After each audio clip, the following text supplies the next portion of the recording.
There's no feeling more intense than starting over. If you deleted your homework the day before it was due, as I have, or if you left your wallet at home and you have to go back after spending an hour in the commute. If you won some money at the casino and then put all your winnings on red but it came up black. If you got your best shirt dry cleaned before a wedding and then immediately dropped food on it. If you won an argument with a friend and then later discovered that they just returned to their original view. Starting over is harder than starting up. If you're not ready for that, like if you've already had a bad day, then what you're about to go through might be too much. Feel free to go away and come back. I'll be here. Alright, thanks for coming with me on this trip. I'll understand if you have to take a break at any point. Just find a safe place to stop and quit the game. And don't worry, I'll save your progress, always, even your mistakes. This game is a homage to a free game that came out in 2002, titled Sexy Hiking. The author of that game was Jazuo, a mysterious Czech designer who was known at the time as the father of B games. And B games are rough assemblages of found objects. Designers slap them together very quickly and freely, and they're often too rough and unfriendly to gain much of a following. They're built more for the joy of building them than as polished products. In a certain way, Sexy Hiking is the perfect embodiment of a B game. It's built almost entirely out of found and recycled parts, and it's one of the most unusual and unfriendly games of its time. In it, your task is simply to drag yourself up a mountain with a hammer. And that act of climbing, in the digital world or in real life, has certain essential properties that give the game its flavor. No amount of forward progress is guaranteed. Some cliffs are too sheer or too slippery. And the player is constantly, unremittingly in danger of falling and losing everything. Anyway, when you start Sexy Hiking, you're standing next to this dead tree that blocks the way to the entire rest of the game.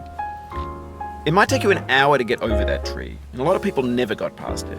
You prod and you poke at it, exploring the limits of your reach and your strength, trying to find a way up and over. And there's a sense of truth in that lack of compromise. Most obstacles in video game worlds are fake.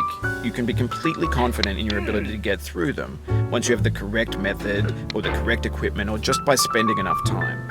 In that sense, every pixelated obstacle in Sexy Hiking is real. The obstacles in Sexy Hiking are unyielding, and that makes the game uniquely frustrating. But I'm not sure Jazuo intended to make a frustrating game. The frustration is just essential to the act of climbing, and it's authentic to the process of building a game about climbing. A funny thing happened to me as I was building this mountain. I'd have an idea for a new obstacle, and I'd build it, test it, and it would usually turn out to be unreasonably hard. But I couldn't bring myself to make it easier. It already felt like my inability to get past the new obstacle was my fault, as a player rather than as a builder. Imaginary mountains build themselves from our efforts to climb them, and it's our repeated attempts to reach the summit that turns those mountains into something real. When you're building a video game world, you're building with ideas, and that can be like working with quickset cement. You mold your ideas into a certain shape that can be played with, and in the process of playing with them, they begin to harden and set until they're immutable, like rock. And at that point, you can't change the world. Not without breaking it into pieces and starting fresh with new ideas. For years now, people have been predicting that games would soon be made out of prefabricated objects, bought in a store and assembled into a world. And for the most part, that hasn't happened, because the objects in the stores are trash. I don't mean they look bad or that they're badly made, although a lot of them are. I mean they're trash in the way that food becomes trash as soon as you put it in the sink. Things are made to be consumed and used in a certain context. In the context of technology, those moments pass by in seconds. Over time, we've poured more and more refuse into this vast digital landfill that we call the internet. It now vastly outnumbers and outweighs the things that are fresh and untainted and unused. When everything around us is cultural trash, trash becomes the new medium, the lingua franca of the digital age. And you can build culture out of trash. But only trash culture. B games, B movies, B music, B philosophy. Maybe this is what digital culture is. A monstrous mountain of trash, the ash heap of creativity's fountain. A landfill with everything we ever thought of in it. Grand, infinite, and unsorted.